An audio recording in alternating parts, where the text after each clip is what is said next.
Hi friends!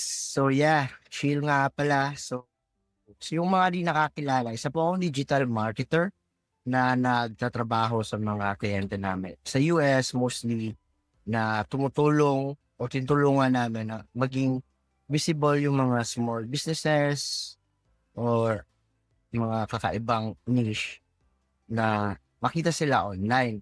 So na tanong ako ng mga friends, actually dalawa sila, magkaibang lugar, Mindanao tsaka Luzon, kung meron ba daw mga area or na pwede ma-renovate or parang paano ba daw matutulungan yung mga problema ng puno lagi or especially weekends and yeah. So, hanap sila ng mga spaces na mapagtamnan ng court.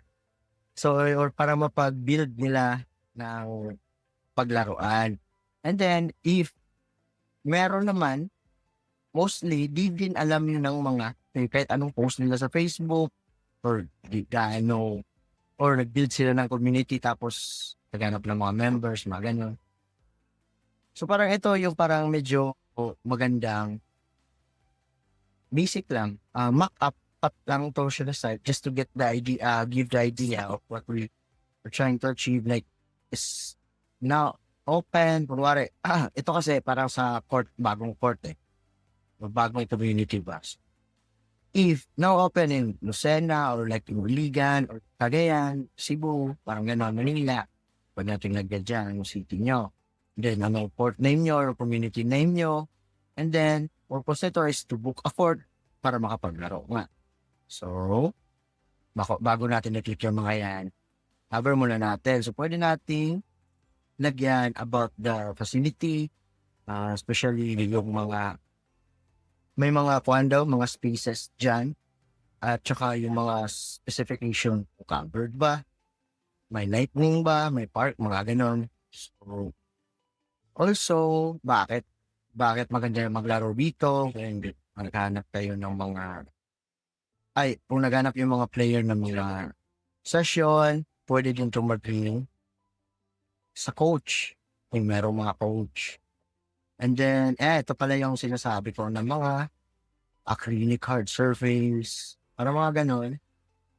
And pwede din, kasi gi- ang nasa isip ko ito is parang about sa isang court na pinagmamayarian or ng isang community na naghahanap o nag-a-attract funds.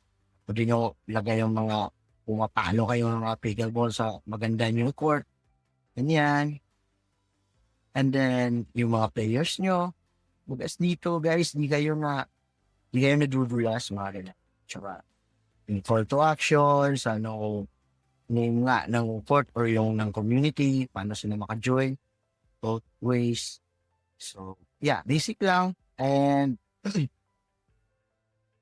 pag mag-book na sila, ito yung parang i-fill out nila so that makapag-send sila ng inquiry and more uh, with options using the form, their Facebook page, number, ano ba talagang lokasyon or diretso na natin ilagay yung mapa ng bago port. So yan, yung mga changes din. Tsaka ito din yung parang about us, and it can be for also about us in your community sa mga grupo ng pickleball best team mga ganun Subanes. And yeah, itong mga details dimension, surface type, covered ba yan, meron bang ilaw dyan, may parking ba, or nagpaparenta ba kayo, may CR ba, syempre nga, di ba? So yeah, just to get the idea. And then, ito na yung pricing kung nagpaparenta kayo. Private session ba? Mga ganun. May play, juggling player, or solo, or may magpapa-membership kayo sa court na yan. ay di makakalaro kung hindi sila member ng para samahan yung organisasyon. And then, kung magpa-tournament or corporate, yan. So, yan lang, simple lang.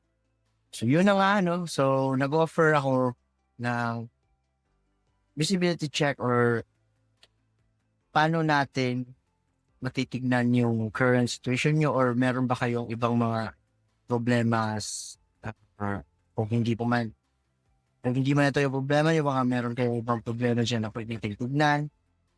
We can schedule a call. And ito din para sa mga court or court clubs, parang ganun, na kilala nyo na pwedeng magamit tong idea na to, pwedeng magamit tong kind of site, and share nyo lang, feel free. So yeah, yun lang, and yeah, let me know what you think. So, bye. Thank you.